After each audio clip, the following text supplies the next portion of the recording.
Good evening. Hello again. Making a video tonight. I wanted to just touch on the namesake for my channel, which is Chemtrails. Something I've noticed, especially today being August 9th, here in southeast Michigan, I noticed an unusually high amount of spraying today, what the CIA has called stratospheric aerosol injections. And the similarities between that and a book that I'm reading. The book that I'm reading is called The Lost Book of Enki, Memoirs of an Ancient Alien God, I think is the name of it. And it's a book that's based on 13 clay tablets from Sumeria that were written in cuneiform. And they were translated by a man named Zecharia Sitchin, who was a linguist and a journalist. And in Israel, I believe he was from like a Scandinavian country, born and at a very young age moved to Jerusalem. However, his work has been peer-reviewed, and it has been shown to be 97% plus accurate. And there's also some other folks that I've researched who are in agreement with his translations of these clay tablets. And these clay tablets were found in what is present-day Iraq, which they're Sumerian tablets, and they use a form of writing that is called cuneiform. And these clay tablets, there's been hundreds of thousands of them found, and most of them are just simple recordings of everyday transactions, almost like receipts. I gave you this goat for this bull or something. However, there's these 13 tablets that, when they were translated, Zecharia Sitchin wrote this book, The Lost Book of Enki, which speaks of the Anunnaki and the Igigi, which were beings that originated on a planet called Nibiru, and they traveled to Earth in order to locate gold to fix their atmosphere. There was a hole in their atmosphere which developed over time and was actually caused by the Anunnaki or the Nibiruans. The Anunnaki and the Igigi, I believe the connotation on these beings, I think, is wrong in the study of what's happening here.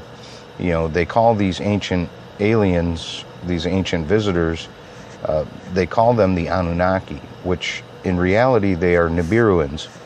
And there was a term, the Anunnaki, which means those who from heaven to earth came, who were stationed on earth. And then there was the Igigi, who were stationed on Mars, which were called those who observe and see. However, both groups were originated from Nibiru. And the idea that they had to inject these aerosols, which was gold crushed into the finest powder, and it was the only element that would be suspended in their atmosphere to fix the hole in their atmosphere. And in reading the book, which again is translated from actual tablets that are tangible, that you can hold, that you can touch, and if you were so inclined, you could learn how to translate by learning how to read ancient cuneiform. And they give an account and a history of how these beings got to Earth, what their mission on Earth was, and how they in turn created man. And the reason for the creation of man, and it also explains, the creation of religion and the separation of languages, and all of these ancient biblical stories, which these are all constructs that we've been led to believe, and we're trained, and we've been trained through thousands of years that these religions, that there's a God, that there's somebody that's going to, an entity that is going to save us. And it's all based on subjugation and servitude, and we are expected to serve this benign being, and we are expected to behave in a certain way in order to reap a benefit or a treasure at the end of our existence. Well, in these clay tablets, they actually recorded the beginnings of those religions, of those control aspects. And it was because the creation of man had grown to a point that they understood some of this technology, and they wanted to try to duplicate it. So in order to stifle that growth, the Anunnaki decided that it would be best to sort of separate these human beings, these creations, into different sections, and then in turn instill in each of these sections a belief system, which then would sort of take over the hearts and minds of that particular section, in order to say that, my religion or my God is better than your God. And this story, this creation story, again, is better than 6,000 years old, according to these ancient clay tablets. Now, that's not necessarily the point of this video, which I may do another video and elaborate a little more on that creation story. But the idea is that the Nibiruans decided that they needed to put these stratospheric aerosol injections into their atmosphere to repair the breach in their atmosphere.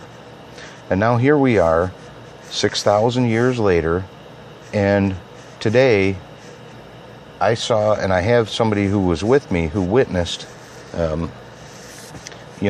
no less than 20 different planes spraying these aerosols into our atmosphere. And they're doing it on the pretense that they're trying to fix the ozone layer. They're trying to shield us from the UV rays that are coming in. When in reality, what they're doing is they are actually causing global warming, and they are causing global climate change. There's a lot of different aspects to these aerosol injections or these chemtrails. And, part of it is the medicine aspect. The medical profession is a multi-billion-dollar a year industry. Now, we are all on this planet being, as one man put it, we're all frogs in boiling water. We are all breathing this in, and there is no place on Earth that is not being affected by this, because every single major industrial nation on this planet is involved with these chemtrails. And there's a lot of different aspects. And the chemtrails, what they'll do is they actually, with these aerosols, they actually create like an insulating blanket around the planet. And the normal action of the planet is to absorb the sun during the day, and then at night it releases or radiates that heat, and that helps to regulate, the average or the ambient temperature on the planet. And what these assholes are doing is they are pumping so much shit into the atmosphere that it's creating a blanket around the atmosphere, around the Earth. And so the Earth cannot release the heat that is absorbed. Now, if you notice, try to be conscious of it. And what I'm getting at is, when you go out in the day and you go to start your day and you feel the sun, just take a look in the sky to see if you see any planes with these extremely long, quote unquote exhaust trails. Well, if you notice the ones that go from one end of the horizon to the other, those are the aerosols that they're injecting into the atmosphere. And so if you notice these, try to make a mental note of, that trail and what happens and how it dissipates and how it expands, and then try to be aware of how many more you see.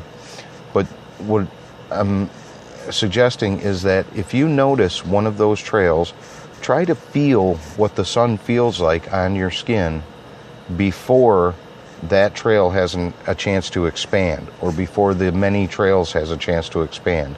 And then notice how the sun feels after the expansion of these trails. And it feels as though once the trails begin to expand, that somebody is holding a magnifying glass over your skin. It's a much more concentrated heat. It's a much more intense heat. And what it's doing is the aluminum in the atmosphere is actually reflecting those sun's rays and intensifying them. So they're using these aerosols to not only elevate the temperature of the planet so they can then justify all these other, programs geared towards global warming, but they're keeping people sick. Why do you think you get a cold or flu-like symptoms in the middle of frickin' June, right? I mean, how many people have been sick in June with a cold, and we're taught that it's a summer cold? Growing up, I never heard of a fucking summer cold. Well, they've intensified the spraying ever since Brexit, ever since the UK decided to leave the European Union, and they're intensifying the spraying because I believe personally they are trying to accelerate Agenda 21, which is a global eugenics plan to cull the population. And this is part of how they're doing it, because they're using these chemtrails to assist in their global weather programs, the weather manipulation programs like HAARP, the High Altitude Auroral Research Program in Alaska, which is documented to be proven to be able to control the weather. And the CIA director, in a speech to the Council on Foreign Relations, described these stratospheric aerosol injections and what their intent is. And what they're doing is they're either pouring too much rain or they're withholding the rain from crops that need the irrigation, and it's destroying crops. It's destroying foodstuffs. It's destroying land in the form of flooding, 100-year flooding. So there's many, many aspects to what these things are doing, but the correlation between what they're doing now and what they tried to do 6,000 years ago on a different planet, it makes you think, well, wait a minute, why is there this correlation? Why is there this commonality? So I would suggest to people, to just keep an open mind, read this book, The Lost Book of Enki, Memoirs of an Ancient Alien God by Zecharia Sitchin, and also be mindful of the trails, the aerosols that they're spraying, because we need to make this an issue, because if they keep pumping these aerosols, it doesn't fucking matter about terrorism, it doesn't matter about racialism, it doesn't matter about nothing, because this is going to kill everything. So, again, stratospheric aerosol injections, global climate change, The Lost Book of Enki. If we can get a little bit more research, start screaming it from the rooftops, because it's affecting and it's killing all of us. So, just wanted to say that because I noticed the elevated levels of spraying today, and just thought I'd try to get some more info out there. So, thank you very much, and have a good evening.